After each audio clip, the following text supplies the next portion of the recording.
মায়ের কোল থেকে একটা সদ্যজাত শিশু হঠাৎ করে নিচে পড়ে গেল। হ্যাঁ, আর নিচে কোনো নরম মাটি বা ঘাস নেই, একেবারে পাহাড়ের রুক্ষ শক্ত পাথর। একদম।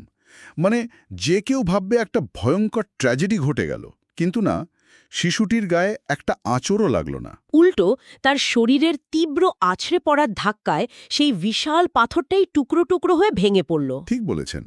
মানে কোনো অতিপ্রাকৃত গল্প মনে হলেও আমাদের আজকের এই গভীর বিশ্লেষণের একেবারে কেন্দ্রে রয়েছে এমনই এক অবিশ্বাস্য চরিত্র। হ্যাঁ, মহাভারতের ভীম।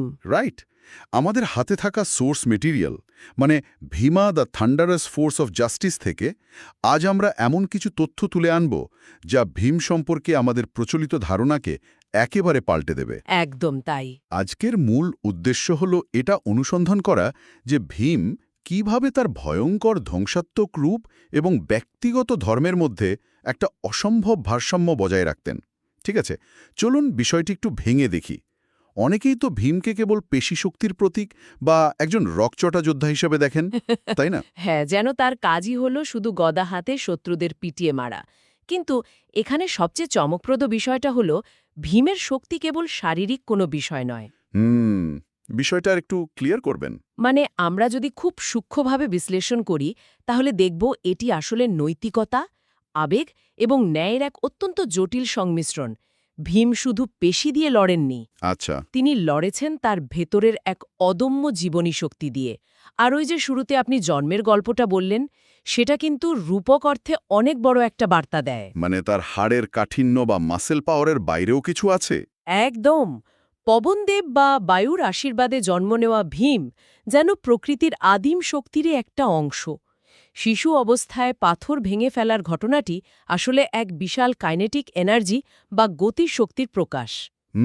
যা সাধারণত কোনো মানুষের মধ্যে থাকে না। ঠিক। আর প্রকৃতির সাথে তার এই সংযোগের আরেকটা বড় প্রমাণ হলো তার ক্ষুধা। মানে সোর্স খাটলে আমরা ভীমের আরেকটা নাম পাই, বৃকোদর। হ্যাঁ, বৃকোদর। এর আক্ষরিক অর্থ হল নেকড়ের মতো উদর বা পেটচার। তার মানে তার ক্ষুধা ছিল অসীম। কিন্তু এই ক্ষুধা তো শুধু একজন মানুষের সাধারণ খাদ্যাভ্যাস নয়, তাই না? একদমই না। সোর্সগুলোতে খুব চমৎকারভাবে ব্যাখ্যা করা হয়েছে যে এই বিশাল ক্ষুধা হল তার অসীম জীবনী শক্তির প্রতীক। আচ্ছা, মানে একটা এনার্জি সোর্স। হ্যাঁ, ধরুন একটা ঘূর্ণিঝড় বা টর্নেডো তৈরি হতে যেমন প্রচুর তাপ এবং বায়ুচাপের প্রয়োজন হয়, তেমনি ভীমের মতো একজন মানুষের যার শারীরিক শক্তি প্রায় অতি প্রাকৃতিক পর্যায়ের, তার মেটাবলিজম সচল রাখার জন্য ওই পরিমাণ জ্বালানি প্রয়োজন। ওয়াও! এই ঘূর্ণিঝড়ের উপমাটা আমার দারুণ লাগছে। কারণ এই জায়গাটিতেই তার ভাইদের সাথে, বিশেষ করে অর্জুনের সাথে তার যুদ্ধবিদ্যার বৈপরীত্যটা খুব চোখে পড়ে। হ্যাঁ, সেটা খুবই স্পষ্ট। আমি যদি একটা অ্যানালজি টানি, অর্জুনকে আমরা বলতে পারি একটা নিখুঁত স্নাইপার রাইফেল। দারুণ। মানে দূর থেকে লক্ষ্যভেদ করা। ঠিক। অর্জুনের যুদ্ধ হচ্ছে দূরত্ব থেকে, কঠোর আধ্যাত্মিক শৃঙ্খলা, ধ্যান এবং নিখুঁত লক্ষ্যের মাধ্যমে। তিনি হিসাব করে শত্রুকে ঘায়েল করেন। কিন্তু ভীম হলেন একটা আস্ত টর্নেডো। একদম। ঘূর্ণিঝড় যেমন বাজবিচার না করে তার সরাসরি শক্তি দিয়ে সব লণ্ডভণ্ড করে দেয়, ভীমও ঠিক তেমনি তার শারীরিক শক্তি এবং গদাযুদ্ধের মাধ্যমে সরাসরি আঘাত হানেন। এখানে দূরত্বের কোনো জায়গা নেই। হ্যাঁ, ভীমের যুদ্ধবিদ্যা হল একেবারে ক্লোজ কমব্যাট, র এনার্জি বা আদিম শক্তির এক ভয়ঙ্কর বহিঃপ্রকাশ।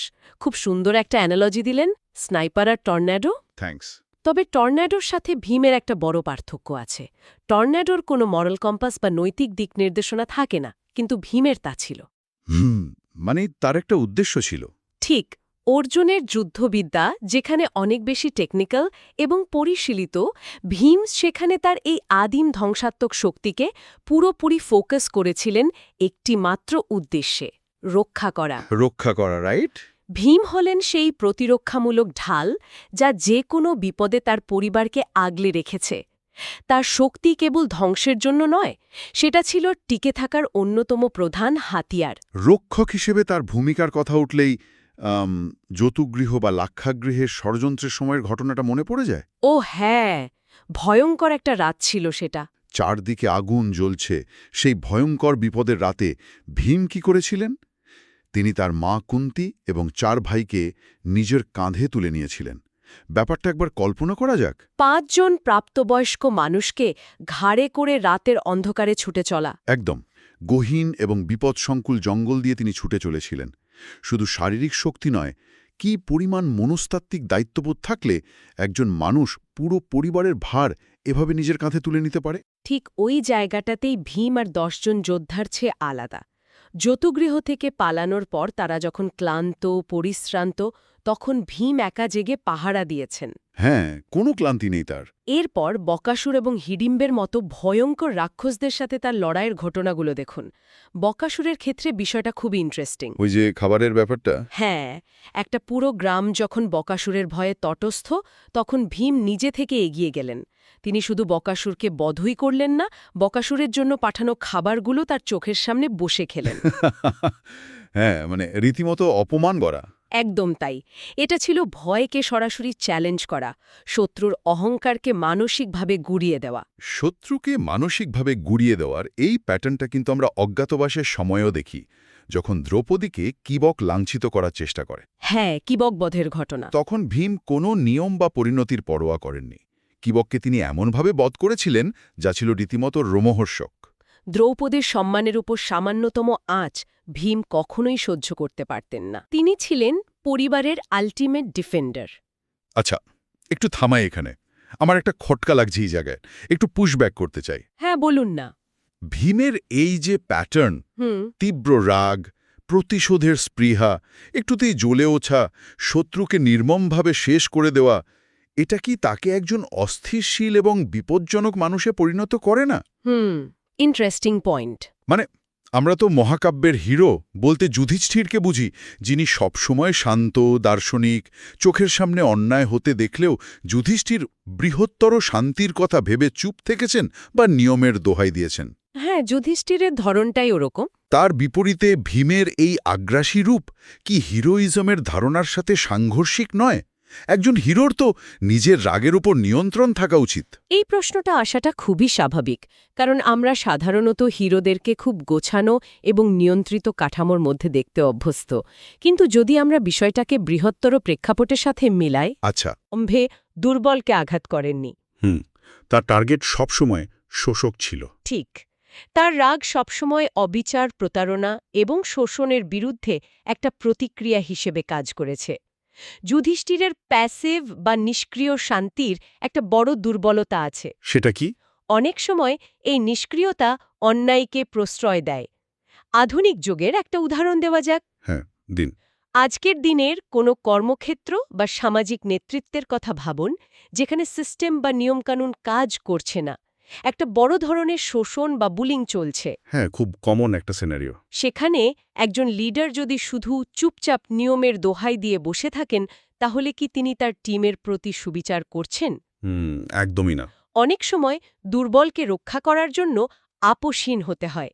ভীমের এই রূপটি অনেকটা নিউক্লিয়ার ডিটারেন্টের মতো। Nuclear deterrent?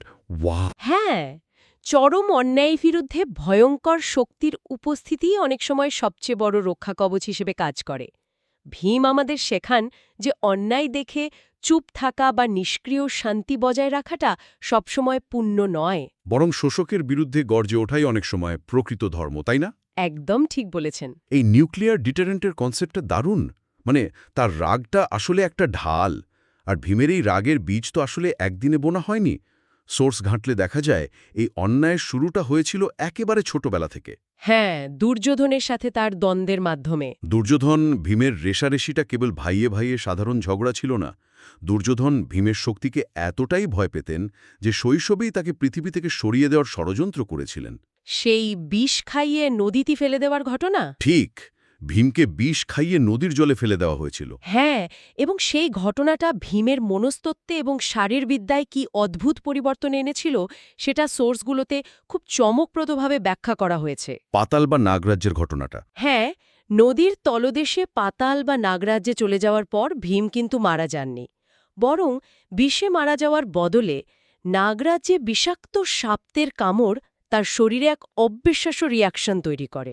মানে সোর্সগুলো বলছে যে নাগরাজ্যের শব্দের সেই তীব্র বিষ ভীমের শরীরে আগে থেকে থাকা বিষের সাথে বিক্রিয়া করে একটা অ্যান্টিভেনম বা প্রতিষেধকের কাজ করেছিল। একেবারে বৈজ্ঞানিক একটা ব্যাপার যেন। হ্যাঁ, শুধু তাই নয়, বাসুকি নাগের দেওয়ার রসে তিনি 10,000 হাতির সমান শক্তি নিয়ে ফিরে আসেন। যেই বিষ তাকে মারার জন্য দেওয়া হয়েছিল, সেটাই তার শক্তির সবচেয়ে বড় উৎসে পরিণত হল। এবং এই ঘটনাটা ভীমের চোখ খুলে দিয়েছিল। তিনি বুঝে গিয়েছিলেন যে তার নিজের ভাইরাই তাকে হত্যা করতে চায়। রাইট। এরপর যখন তারা বড় হলেন, দুজনেই গুরু দ্রোণ এবং পরবর্তীতে বলরামের কাছ থেকে গদা যুদ্ধের প্রশিক্ষণ নিলেন। দুজনেরই শারীরিক গঠন বিশাল, দুজনের অস্ত্র গদা, একদম সমানে সমানে লড়াই। কিন্তু একই গুরুর কাছ থেকে পাওয়া প্রশিক্ষণ হলেও তাদের ভেতরের দর্শনটা ছিল সম্পূর্ণ আলাদা। ঠিক, দুর্যোধনের গদাযুদ্ধের পেছনে ছিল ক্ষমতা, সিংহাসন এবং অহংকার, আর ভীমের গদাযুদ্ধের পেছনে ছিল সার্ভাইভাল এবং ন্যায়ের ক্ষুধা। আর এই দুই বিপরীত দর্শনের সবচেয়ে বড় এবং ভয়ঙ্কর বিস্ফোরণটা ঘটে সেই কুখ্যাত দ্যুতসভা বা পাশা খেলার দিন। ওহ, ওই দিনের কথা ভাবলে আজও গায়ে কাটা দেয়। যুধিষ্ঠির পাশা খেলায় মত্ত হয়ে সব কিছু হারালেন, নিজের রাজ্য, নিজের ভাইদের, এমনকি নিজের স্ত্রী দ্রৌপদীকেও বাজি ধরে হেরে গেলেন। হ্যাঁ, অত্যন্ত মর্মান্তিক একটা দৃশ্য। যখন ভরা রাজসভায় দ্রৌপদীকে টেনে হিঁচড়ে এনে চরম অপমান করা হচ্ছিল, তখন সেখানে বসে থাকা বয়স্ক পিতামহা ভীষ্ম, গুরু দ্রোণ সবাই মাথা নিচু করে চুপ ছিলেন। নিয়মের বেড়াজালে আটকে সবাই যখন নীরব। ঠিক সেই মুহূর্তে ভীমের গলা শোনা যায়। একদম। তিনি যে ভয়ঙ্কর শপথগুলো নিয়েছিলেন তা সাহিত্যের ইতিহাসে অন্যতম শক্তিশালী এবং রোমহর্ষক মুহূর্ত। তিনি প্রতিজ্ঞা করেছিলেন যে দুঃশাসনের বুক চিরে তিনি রক্ত পান করবেন। আর যে উরুতে বসতে বলে দুর্যোধন দ্রৌপদীকে অপমান করেছিলেন, সেই উরু তিনি গদার আঘাতে ভেঙে দেবেন। এই শপথগুলো শুনতে আজকে আমাদের কাছে অত্যন্ত পাশবিক মনে হতে পারে। বুক চিরে রক্ত পান করাটা তো কোনো সভ্য সমাজের কাজ হতে পারে না। হ্যাঁ, শুনলে নারকীয় মনে হয়, কিন্তু এর পেছনের কারণটা এবং সেই সময়ের সাইকোলজিক্যাল ওয়ারফেয়ার বা মনস্তাত্ত্বিক যুদ্ধটা বুঝতে হবে। মানে তিনি আসলে একটা মেসেজ দিচ্ছিলেন। ঠিক, ভীম তার ভাই যুধিষ্ঠিরের মতো কোনো কূটনীতি মানুষ ছিলেন না, যিনি সুন্দর সুন্দর কথা বলে পরিস্থিতি সামাল দেবেন। একদমই তাই। ভীম সোজা কথার মানুষ। তিনি রাজনৈতিক কূটচাল বা কপটতা মন থেকে ঘৃণা করতেন। হ্যাঁ, ভরা রাজসভায় দ্রৌপদীর অপমানের সময় তিনি বুঝেছিলেন যে এই সমাজে প্রচলিত আইন বা ধর্ম দিয়া ন্যায় বিচার পাওয়া সম্ভব নয়। তার এই শপথগুলো কোনো ফাঁকা বুলি বা রাগের মাথায় বলা কথা ছিল না। এটি ছিল অন্যায়ের বিরুদ্ধে এক চূড়ান্ত এবং চরম নোটিশ। ঠিক, যেখানে কূটনীতি, আপোষ এবং নিয়মের সমাপ্তি ঘটে, ঠিক সেখান থেকেই ভীমের ধ্বংসের শুরু। তিনি কৌরবদের পরিষ্কার করে বুঝিয়ে দিয়েছিলেন যে এই অপমানের কোনো ক্ষমা নেই। এর একমাত্র পরিণতি হল সম্পূর্ণ বিনাশ, আর কুরুক্ষেত্রের যুদ্ধে আমরা ঠিক সেই প্রতিজ্ঞালই বাস্তব রূপ দেখতে পাই। যুদ্ধক্ষেত্রে ভীম যেন মূর্তিমান ধ্বংস। সোর্সগুলোতে উল্লেখ আছে যে কৌরবদের 100 ভাইয়ের প্রায় সবাইকেই ভীম একা হাতে হত্যা করেছিলেন। ভাবা যায়, একা হাতে। আর দুঃশাসনকে বধ করার পর তার রক্তপানের যে প্রতীকী ও ভয়ঙ্কর দৃশ্য আমরা দেখি, তা আসলে বহু বছরের জমানো রাগের এক চরম বহিঃপ্রকাশ। এটা শুধু ব্যক্তিগত প্রতিশোধ ছিল না, তাই না? না, এটা ছিল সমাজকে দেওয়া একটা বার্তা। যখন অহংকার এবং অপমান সব সীমা ছাড়িয়ে যায়, তখন তার পতন ঠিক কতটা ভয়ঙ্কর হতে পারে, ভীম সেটাই দেখিয়েছিলেন। এরপর তো আসে যুদ্ধের একেবারে শেষের সেই চূড়ান্ত দৃশ্য, দুর্যোধনের সাথে ভীমের গদাযুদ্ধ। কুরুক্ষেত্রে প্রায় জনশূন্য। দুই প্রবল প্রতিদ্বন্দ্বী একে অপরের মুখোমুখি। দুজনেই সমান দক্ষ, কেউ কাউকে এক চুলো ছাড় দিচ্ছেন না। যুদ্ধ যখন অমীমাংসিত অবস্থায় এগোচ্ছে, তখন কৃষ্ণের ইশারায় ভীম একটা বিশাল সিদ্ধান্ত নেন। হ্যাঁ, তিনি তার গদাযুদ্ধের চিরাচরিত নিয়ম ভেঙে দুর্যোধনের কোমরের নিচে মানে উরুতে আঘাত করেন। এই একটা আঘাতেই দুর্যোধনের পতন ঘটে এবং যুদ্ধের সমাপ্তি হয়। কিন্তু কোমরের নিচে আঘাত করা তো গদাযুদ্ধে সম্পূর্ণ বেআইনি। এটি একটি গুরুত্বপূর্ণ প্রশ্নের জন্ম দেয়। চূড়ান্ত ন্যায়বিচার বা ধর্ম প্রতিষ্ঠার জন্য কি যুদ্ধের নিয়ম বা প্রচলিত এথিক্স ভাঙা বৈধ? খুব সেন্সিটিভ একটা প্রশ্ন। ভীম যা করেছিলেন তা গদাযুদ্ধের নিয়মের সম্পূর্ণ পরিপন্থী ছিল, কিন্তু এর পেছনের মেকানিজমটা একটু খেয়াল করুন। দুর্যোধনের ওই অঘেদ্য শরীরের ব্যাপারটা। হ্যাঁ, দুর্যোধনের মা গান্ধারী তার চোখের বাঁধন খুলে নিজের দৃষ্টির শক্তিতে দুর্যোধনের পুরো শরীরকে বজ্রের মতো কঠিন এবং অভেদ্য করে দিয়েছিলেন। শুধু তার উরু বা কোমর ঢাকা থাকায় ওই জায়গাটা দুর্বল থেকে যায়। তার মানে দুর্যোধনের এই অপরাজেয় হওয়াটাই তো এক ধরনের চিটিং বা প্রতারণা ছিল। ঠিক। দারুণ পয়েন্ট। দুর্যোধন নিজেই যখন প্রতারণার মাধ্যমে ইনভিনসিবল বা অপরাজেয় হয়ে এসেছেন, তখন ফেয়ার প্লে বা নিয়মের মধ্যে থেকে তাকে হারানো শারীরিকভাবেই অসম্ভব ছিল। একদম। আর এই জায়গাটাতেই মহাভারতের এক অদ্ভুত নৈতিক জটিলতা লুকিয়ে আছে। যখন সিস্টেম বা নিয়ম নিজেই দুর্নীতিগ্রস্ত হয়ে পড়ে, যখন প্রতিপক্ষ আজীবন নিয়ম ভেঙে পার পেয়ে যায়, তখন কি সেই ভাঙা নিয়ম আঁকড়ে ধরে বসে থাকাটা ধর্ম? নাকি সেই নিয়ম ভেঙে ন্যায় বিচার ছিনিয়ে আনা উচিত? ভীম তার শপথ পূরণ করেছিলেন। কৃষ্ণের অনুমোদন প্রমাণ করে যে অনেক সময় বৃহত্তর ধর্মকে বাঁচানোর জন্য ক্ষুদ্রতর নিয়মকে বিসর্জন দিতে হয়। ভীমের এই কাজ আমাদের সেই কঠিন বাস্তবতার সামনে দাঁড় করিয়ে দেয়। হ্যাঁ, এই নৈতিক জটিলতাই কিন্তু ভীম চরিত্রটাকে এতটা জীবন্ত করে তোলে। তিনি শুরু থেকে শেষ পর্যন্ত কেবল একটা ধ্বংসের যন্ত্র ছিলেন না। সময়ের সাথে সাথে তার চরিত্রের এক বিশাল বিবর্তনও ঘটেছিল। খুব সত্যি কথা। তার এই রাগী এবং অহংকারীর রূপটা কিভাবে বিনয়ে রূপান্তরিত হল, তার একটা চমৎকার উদাহরণ আমরা সোর্স থেকে পাই। বনবাসের সময় হনুমানের সাথে তার সাক্ষাতের ঘটনাটা। হ্যাঁ, হনুমানও তো পবনদেবের সন্তান, মানে আধ্যাত্মিক দিক থেকে ভীমের বড় ভাই। ঠিক। আর সেই সাক্ষাতের মেকানিজমটা খুব চমৎকার। ভীম তখনও তার নিজের শারীরিক শক্তি নিয়ে প্রচণ্ড অহংকারী। পথে যাওয়ার সময় তিনি দেখেন একটা বৃদ্ধ বানর রাস্তা আটকে শুয়ে আছে। ভীম অত্যন্ত দম্ভের সাথে বানরটিকে পথ ছাড়তে বলেন। হ্যাঁ, আর বৃদ্ধ বানরটি তখন বলে, আমার তো ওঠার শক্তি নেই, তুমি বরং আমার লেজটা একটু সরিয়ে দিয়ে চলে যাও। ভীম অবলীলায় তার এক হাত দিয়ে লেজ সরাতে যান, কিন্তু লেজ চুল পরিমাণও নড়ে না। এরপর তিনি তার সমস্ত শক্তি প্রয়োগ করেন, ঘামে ভিজে যান, কিন্তু ওই বৃদ্ধ বানরের লেজ তোড়া তো দূরের কথা, একটু নাড়াতেও ব্যর্থ হন। আর ঠিক ওই মুহূর্তটায় ভীমের সমস্ত শারীরিক শক্তির অহংকার একেবারে চূর্ণ হয়ে যায়। যখন তিনি বুঝতে পারেন যে এই সাধারণ বানর আসলে আর কেউ নয়, স্বয়ং রাম ভক্ত হনুমান, তখন তিনি নতজানু হন। এই ঘটনাটা আসলে দুই পবনপুত্রের মধ্যে শক্তির এক অদ্ভুত হস্তান্তর। হনুমান হলেন পুরানো, অভিজ্ঞ এবং পরিণত বাতাস, যিনি জানেন কখন শান্ত থাকতে হয় আর কখন ঝড় তুলতে হয়। আর ভীম হলেন সেই তরুণ, অসমযত ঝড়। ঠিক, হনুমান ভীমকে শেখান যে বিনীত না হলে শক্তি কেবলই একটা অহংকারের বস্তু হয়ে দাঁড়ায়। একজন চরম অহংকারী যোদ্ধা থেকে একজন বিনয়ী বীরে পরিণত হওয়ার এই যে যাত্রা, এটা ভীমের চরিত্রের এক অসাধারণ উত্তরণ। তিনি বুঝতে পারেন মহাবিশ্বের বিশালতার কাছে তার এই শক্তি কত ক্ষুদ্র। একদম তাই। আর এই বিবর্তনের একেবারে শেষ অধ্যায়টা আমরা দেখি তাদের মহাপ্রস্থান বা শেষ যাত্রায়।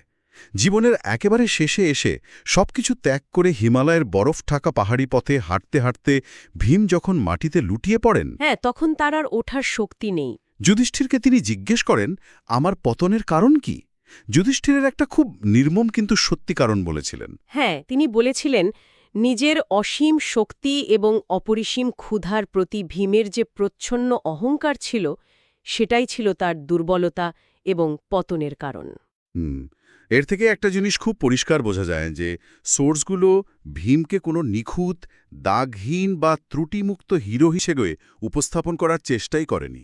অন্যান্য মহাকাব্যে আমরা যেমন দেখি নায়কেরা সব আবেগের ঊর্ধ্বে, তারা কোনো ভুল করেন না, ভীম মোটেও তেমন নন। না, একেবারে না। তার রাগ ছিল, তার বিশাল ক্ষুধা ছিল, তার শোক ছিল, অহংকার ছিল এবং পরিবারের প্রতি অপরিসীম ভালোবাসা ছিল। তার এই ত্রুটিগুলোই তাকে দেবতা থেকে মানুষে পরিণত করেছে। তিনি আমাদের মতোই সাধারণ মানুষের অনুভূতির বিশাল এক ক্যানভাস। তাহলে এই সবকিছুর মানে কি দাঁড়ায়? এটা একটা বড় প্রশ্ন।